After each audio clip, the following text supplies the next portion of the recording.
Hi, Michael Bettine here with a special edition of It's Cuppa Time.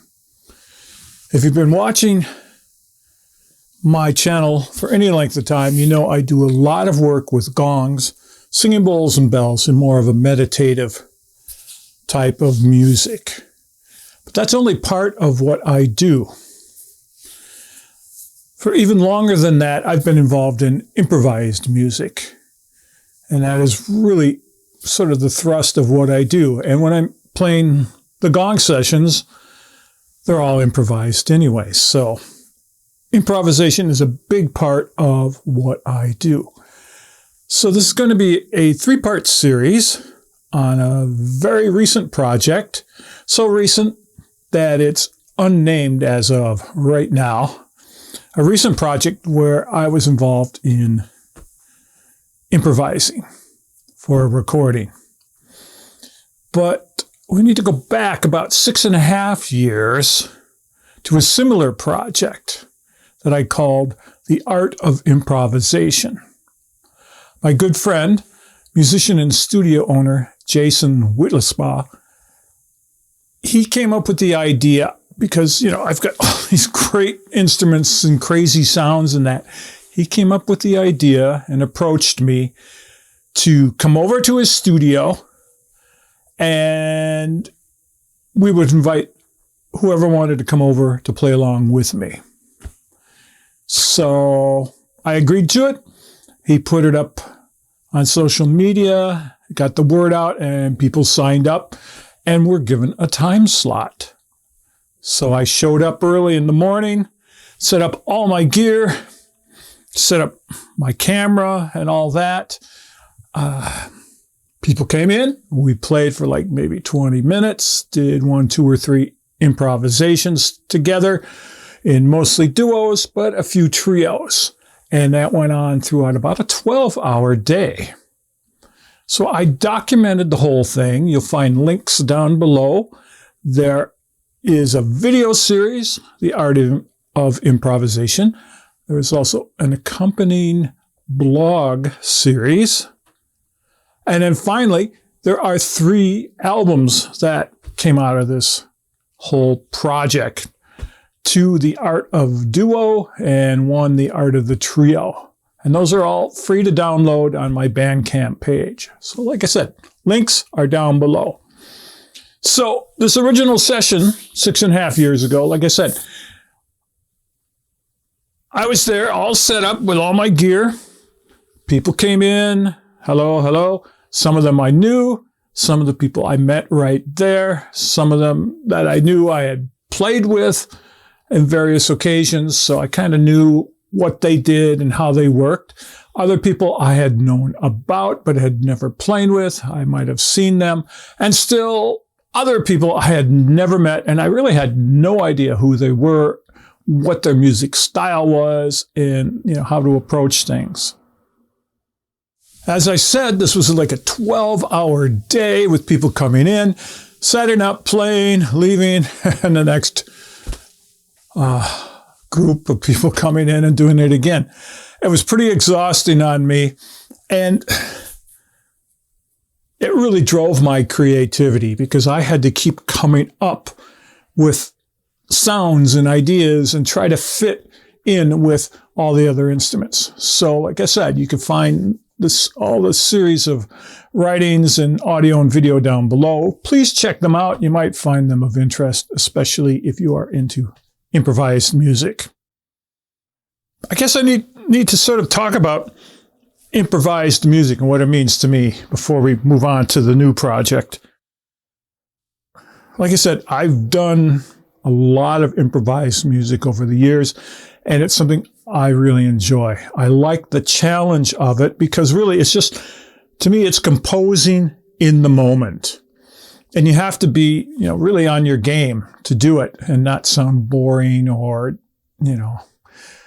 not having things being successful. So you have to be on your game. And I love working with other people in that sort of context and how we can play off of each other. I look at it as a conversation, either one-on-one in a duo or with a group of people in a trio or larger. Now, the big thing about what I do as far as improvising, this is not jazz improvisation. Although I play a lot of jazz in my career, I've done all kinds of jazz work and recordings and that. But the improvisation I do has nothing to do with swing, nothing to do with jazz per se. It's pure improvisation.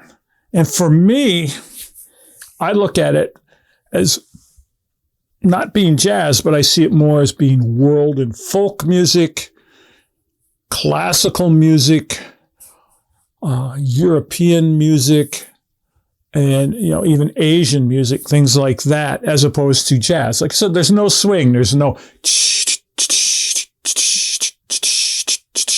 sort of cymbal pattern happening. Once in a while, I might do that, but it's so minor, that it's not the thrust. It's not like I'm playing in a jazz band and we're all improvising and somewhere in there there's swing. This is just improvised music where we make it up on the spot. So a while back, Jason approached me again about another project, another idea he had.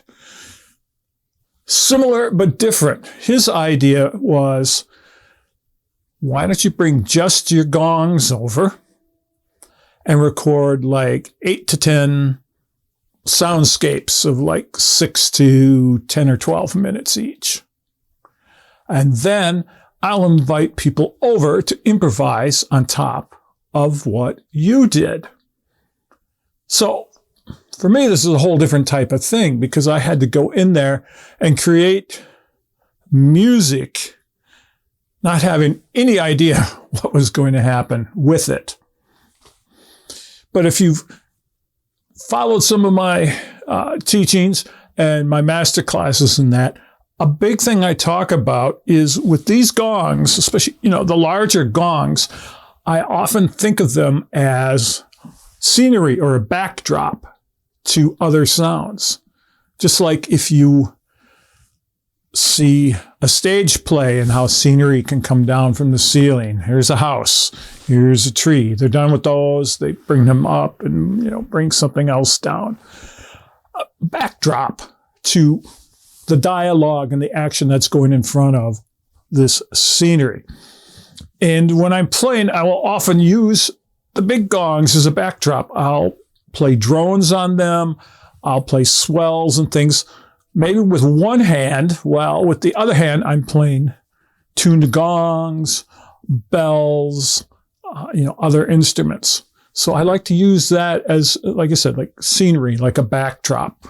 So in this instance, that's how I was trying to think about this. Okay, what sort of backdrop, background, scenery can I create that other people can come in and lay their parts on top of?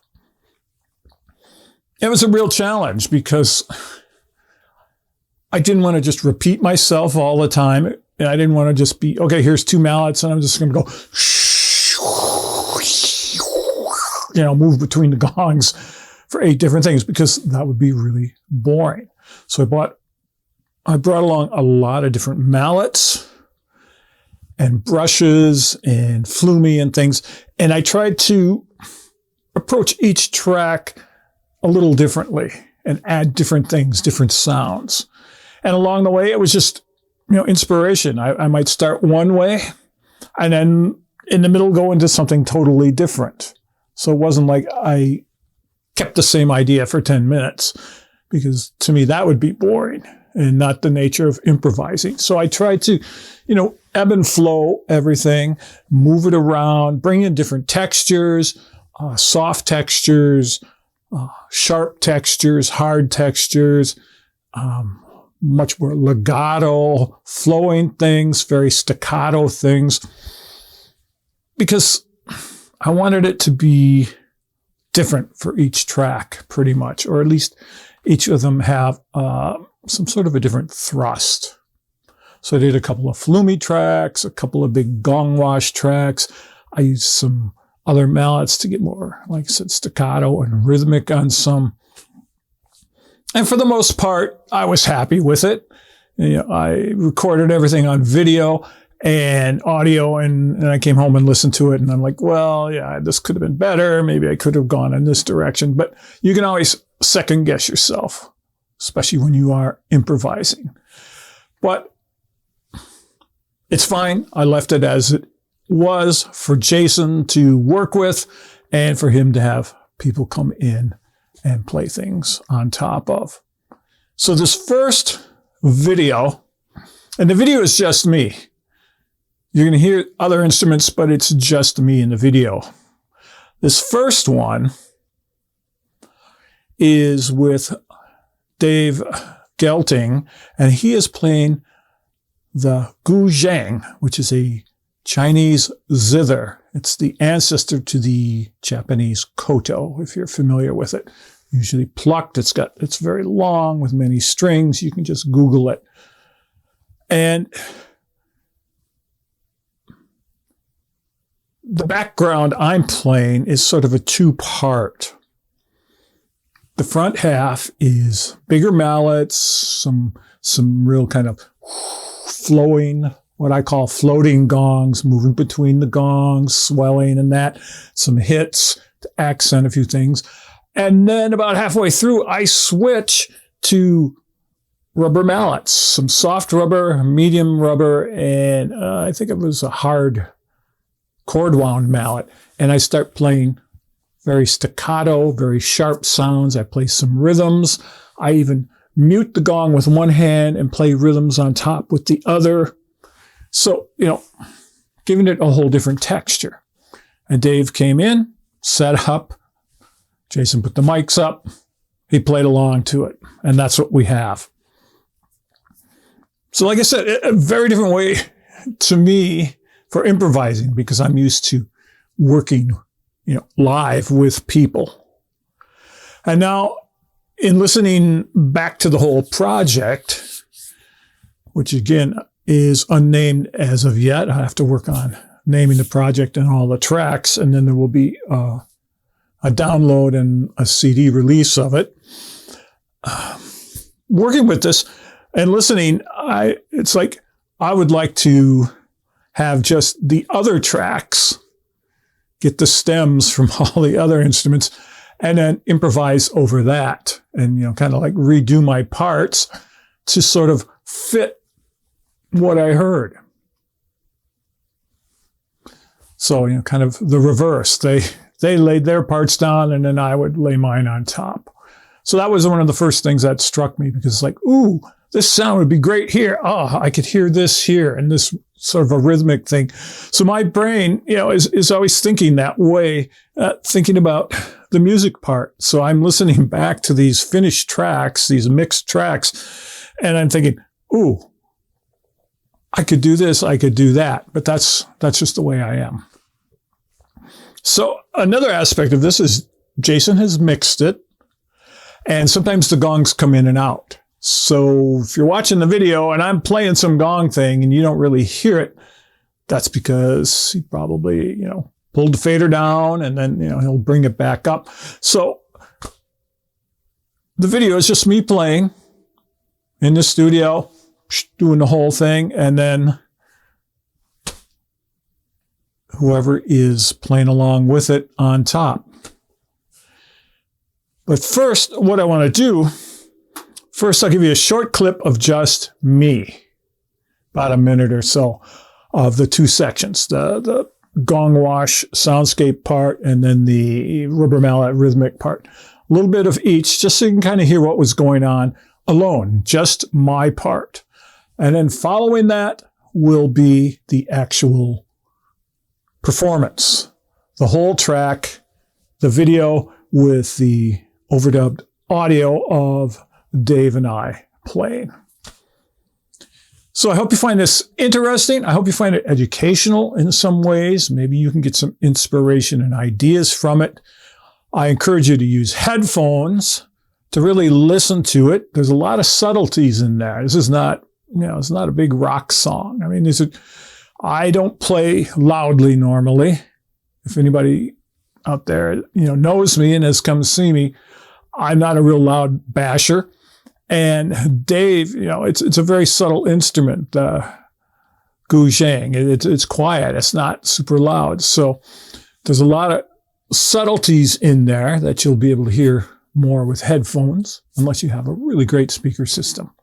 So thanks for watching. And this is the first of probably 3 parts of 3 different tracks that will give you completely different ideas.